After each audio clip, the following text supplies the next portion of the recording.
Pune rave party प्रकरण 7 आरोपींना आता 29 जुलैपर्यंत पोलीस कोठडी सुनावण्यात आली। पुणे सत्र न्यायालयाने पोलीस कोठडी सुनावली आहे।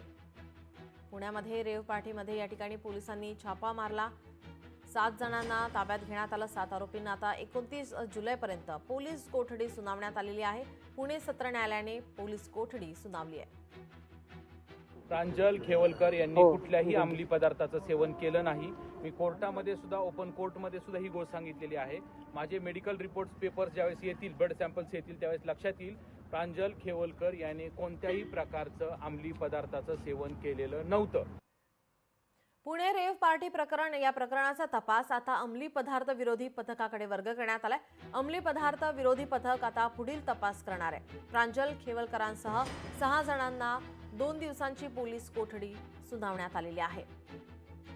याचा पुढील तपास आता अंमली पदार्थ विरोधी पथकाकडे वर्ग करण्यात आलेला आहे।